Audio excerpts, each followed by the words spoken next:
First off, automating your coaching business is not something that is easy to do. It is one of the hardest things to do. And if anybody tells you anything different, then you should run the other way just because it is very, very difficult to actually do this successfully. So automating in this sense just means you have a coaching business that doesn't require you to be in the day-to-day anymore. And you don't even have to be involved in any way, shape, or form. And you can still keep signing clients predictably. You can still keep fulfilling for your clients predictably too as well. And your students are still getting results. Your business is still growing on a month-to-month basis, because one of the things that can happen when you automate the business is the business basically stops growing and the business can still keep growing. So it's going to be very hard to do this, but you can automate it to the point where you're only just involved in the very high leverage thing and you're not involved in the day-to-day anymore. So a lot of people see coaching, consulting, courses just because of the way it is being sold as a dream to other people out there. They see it as a passive side business that you can just do in your spare time and make a bunch of money from. And that is not true.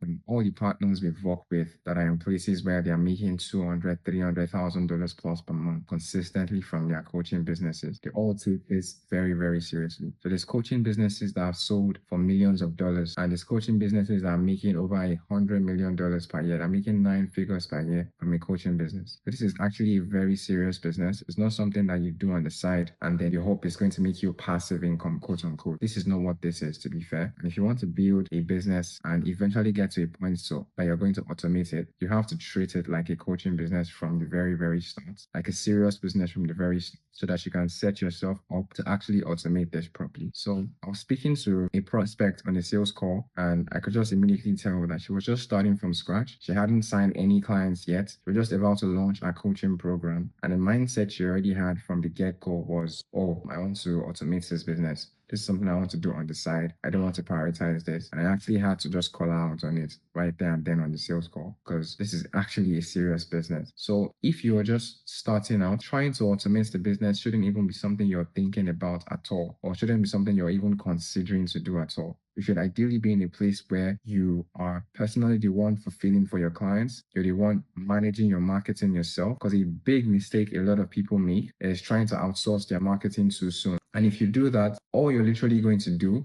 is pay a company $5,000, $10,000, or give them 50% of your business, for example, and you're still not going to get results. Because if you want to get a done-for-you service, like done-for-you service providers, they need solid foundation to build on top of before they can actually do great work for you. So if you don't have anything set up right now, you haven't even signed your first couple of clients, and your first instinct is, oh, I'm just going to outsource this to a team and I'm going to take everything off my plate. And all of a sudden, I'm going to become a millionaire in the next 60 days. That's not how it works. So when you're starting out, I would say 0 to your first 30, 40K per month. You should ideally try and do everything yourself as much as possible. So learn how everything works, like learn how Facebook ads work, learn how to structure your program properly, learn how to give a good service or a good system for your clients to get the best results. You need to learn how to do everything yourself first before you now even get to a point where you're even considering a done-for-you service in any way, shape, or form, because that's just the quickest way to ruin this business, to be fair. So first things first is going to be doing everything yourself and just either working with a coach or working with a consultant or buying a course where you just literally learn how to do this yourself and learn how to sign your first few clients on your own and fulfill the best results for them. If you do that and you're now in a place where you're making, okay, you're making 30, 40, 50K per month, then you can now start to consider automating the business slowly. And automating in this sense doesn't even mean, oh, you're going to basically stop doing everything all at once. That's not how this works. It's going to be almost like you're turning a knob as opposed to you flipping a switch. So just to recap again, the first thing you want to do is just do everything yourself in the initial stage, or work with like a coach to learn exactly what you need to do to get to your first 30, 40, 50K per month. Because if you go the done for you route too soon, you're just going to spend money and it's still not going to work, just because there's no solid foundation to build on top of in these early stages. So that's number one. So number two here is the fact that the coaching business is broken down into, should I say, three main pillars. There is the marketing, there's sales, there's fulfillment. You could also say there's operations, but that's not something that you should be worried about if you're just someone who is getting started. So there are three main pillars, and how you can determine which one you want to start to outsource slowly is going to be by determining which one of them is your strengths and which one you actually enjoy doing. So if you're someone who genuinely enjoys marketing, then you can start to think through, okay, how can I replace myself slowly from the fulfillment side of things? If you're someone who you enjoy sales more than anything else, then you can start to think, okay, how can I outsource marketing? So all I'm doing is sales. If you're someone who you enjoy fulfillment, you want to start thinking, okay, how can I outsource marketing or outsource sales? So all I'm doing is fulfillment. So the biggest mistake you can make is outsourcing those two things all at the same time, or outsourcing all three all at the same time. So maybe you just generally outsource marketing, fulfillment, and sales all at once. So ideally, the first thing you want to try and outsource would be your fulfillment, and not fulfillment in the sense where you outsource everything to somebody else to do, but it's the lowest leverage task on that scale of things. So it's sales first, then marketing, and then fulfillment. That's how like the priority should be. So the last thing you should ideally be outsourcing is your sales, and then your marketing, and then your fulfillment should be the first thing that you try and outsource. And trust me, it's very easy to do that. One of the ways that you can literally do that in your business would be by just taking your best students right now and then actually training them up to be in a place where you already have the course modules, right? The only thing you'll be helping people with would be the coaching side of things. And that takes very little time, because if you only have about 2-3 coaching calls per week, then you're pretty much good to go. And that's where a coaching business is kind of unique, because outsourcing fulfillment doesn't mean you need to bring on a new coach. It could literally just mean you have a different way to present the same material to people. So instead of you doing one-to-one coaching, for example, you can build out a course library and then have people go and watch the course videos first and then come back and ask you questions before you do something else. And that's where a coaching business is actually one of the best businesses you can have, just because it is very, very scalable in that sense, where if you need to outsource fulfillment, it's as simple as you just creating a video course or a video course library, creating a bunch of resources templates. You can outsource it to technology and automation as opposed to outsourcing it to another human. So that's kind of like the first thing you want to kind of think of. So if you're doing one-to-one coaching and you want to outsource fulfillment, then you want to be in a place where you have that detailed course library, you have a community so they can ask you questions and stuff. And then you also want to offer like coaching calls and stuff like that so that you can still continue to provide value to your students. So if you have a more one-to-one thing where each customer, you have to customize things to each and every single person, then you can hire a customer success manager just to try and manage that for you. So the reason why I recommend anyone should outsource fulfillment first is because if you're getting to a point where your fulfillment is starting to feel very overwhelming and you are just really overwhelmed by how much work you have to do on the fulfillment side of things, you're going to start to sabotage your marketing and your sales, because on one hand, you want to grow this business and make more money, sure. But on the other hand, you know that every additional client you add to the mix is going to be a lot more work on your plate, and you don't want that to be the case for you. So you're going to start to sabotage your sales calls, or you start to sabotage your marketing. Like you won't raise your ad spend, for example. Like I was literally on a sales call with someone the other day, and he's making about $40,000 per month right now, and he can't scale because he's taking all the sales calls himself, he's doing all the fulfillment himself, and he's also running the ads by himself.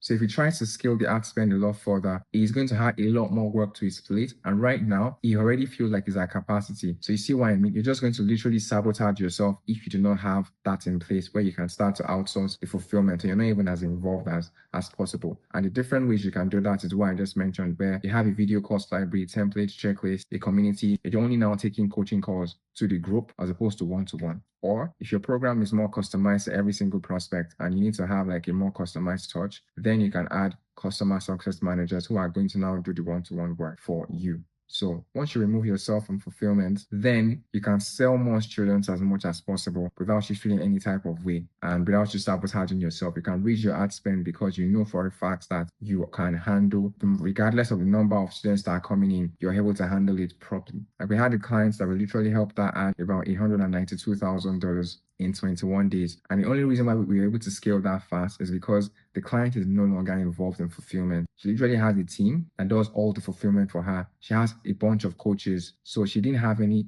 reasons for us not to scale the ad spend as aggressively as we did, just because the fulfillment was not even involved. She was not even involved in the fulfillment. Assuming she was involved in the fulfillment, she would have nerves about scaling the ad spend, which would then mean that she would not want to scale and she would sabotage her own growth. So you want to kind of think through it through this lens where you want to leave fulfillment as quickly as you can, just so that you don't sabotage your own growth. So once you do that, the next thing I kind of recommend that you outsource to someone would be your marketing, right? And it's very easy to outsource marketing. There's a bunch of ways you can do that. So you can either, if you're someone who is actually really good at marketing, hire individual people for individual roles and then you just train them and you bring them in-house, or you can hire a growth agency that takes everything off your plate. So obviously I run a growth agency, so I'm more biased towards using a growth agency instead of like trying to bring things in-house, just because you have someone who has a lot more data, they've worked with a lot more clients, they've seen a bunch more things, and you have someone who runs their own team, which ideally, if you want A players on your team, there needs to be people who you can just leave them, give them a goal that you hold them accountable to, and they can go and figure it out without you having to worry. And because in many ways, your incentives are kind of more aligned than any other thing that is out there, there's rev share that they are taking from the business if they get you results. They are constantly obsessing over how to make you more money as soon as humanly possible. So it frees up a lot of your bandwidth because you have somebody else just purely thinking about your marketing for you, right? And it just makes a whole lot of difference, to be honest, if you're able to do that. So in my opinion, I truly feel like hiring a growth agency is the best thing, just because I've seen how it can impact the clients that we have. Like I'm constantly reviewing the client's metrics every single day. I'm constantly thinking of how to solve the client's bottlenecks when it comes to marketing.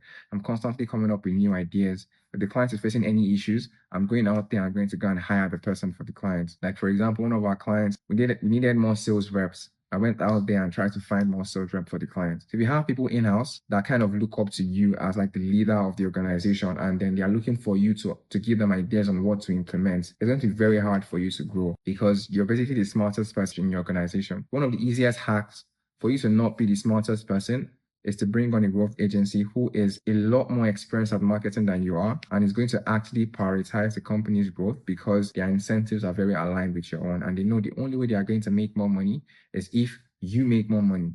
And you're going to obsess to the point where you're making as much money from marketing as possible. And then you can now focus on sales and you can focus on fulfillment. So right now, our goal is literally to scale every client to 500K plus per month. We have a couple of clients that are very close to that number right now. And it's just because they decided to partner with a growth agency and we are able to really obsess over trying to scale them. We are doing all the thinking for the client, and the client is very, very hands-off when it comes to this. So it's literally a hack, especially in a market like this, a coaching business space or a coaching offer where you have very good margins. Assuming it was an e-com business where your margins are very slim, then it might make sense to want to bring things in-house and just have like actual people who are good enough do the work for you, just because the margins are not that great. But if you have a coaching business with great margins, you can literally just shortcut your growth and triple, quadruple your business if you bring on the right partner. So I'm 1000% sold on the idea of having a partner just take over your marketing, just because it frees up a lot of your bandwidth. So once you've done that, then the final thing that you should be outsourcing would be your sales. So it's not easy to do. It's one of the hardest things that I've heard founders say that they struggle the most with. But if you're outsourcing your sales and you're running a big organization, you can't be the one taking all the sales calls pretty much, right? Because you're going to be booking a bunch of calls and you're going to need closers, setters, you're going to need people to manage those people and so on and so forth. So you don't want to outsource like sales too soon. You want to have like a proven playbook because the people you're hiring, unless they're very, very experienced, which is not a lot of people like that, they're going to need something to model for them to know that, okay, this is what selling in this company looks like. And they are going to have something to actually model to get the best results. So you need to take sales and be good at it and then now outsource it to anyone who is just as good as you are or who can close very similar to what you're currently closing right now. And then when you're outsourcing, because you've done it for such a long time, you'll be in a place where the closers that are coming in can actually do really well and hit the ground running as soon as possible. Plus, if your company is not making that much money and you're trying to hire a setter, you're trying to hire a closer, you're not going to get really good ones because the closers and setters want like good like earning potential. and they can't make like 10, 15 grand from your offer, then you're not going to want to join. You're going to get people who are not really good, right? And then if you get people who are not really good and you yourself, you're not really good at sales, you're just going to keep capping your growth. So as much as possible, you ideally want to be in a place where sales is kind of like the last thing that you outsource. To be fair, you can get to 100K per month with only you as a salesperson, and you can hire some setters to help, but you can get to 100, 150K per month. And then that now becomes a place where your offer is a lot more appealing to people, to salespeople. And then you can get some really good closers coming in. And then those closers can now have something good that they can model after to get the best results for you and for your company. So sales is ideally the last thing. This is not a end all be all system to slowly remove yourself from the business. Like we've had clients where the client didn't even take sales calls from them coming on board, and things ended up being just fine, right? So we've had clients where they didn't even take any sales call throughout their entire stay with us. And the idea of like giving the clients like good calls to start with and so on and so forth just came from the team that the client had. You can break the rules, but if you want a general high level framework of doing this is what I would kind of recommend. Like I said, we break the rules multiple times and it still works out if you have the right team in place, for sure. So I hope this was useful to you. And if you have any clarifying questions, you can kind of drop that in the comments. And if you're someone who you're in a place where you're looking to outsource your marketing or outsource your sales to a team that can actually take that from you and help you scale, and there's going to be a link in the description. You can check that out if you want to, and then we can have a conversation to see if we can actually help you with this. So thank you for watching the video, and I'll speak to you in the next one. Bye.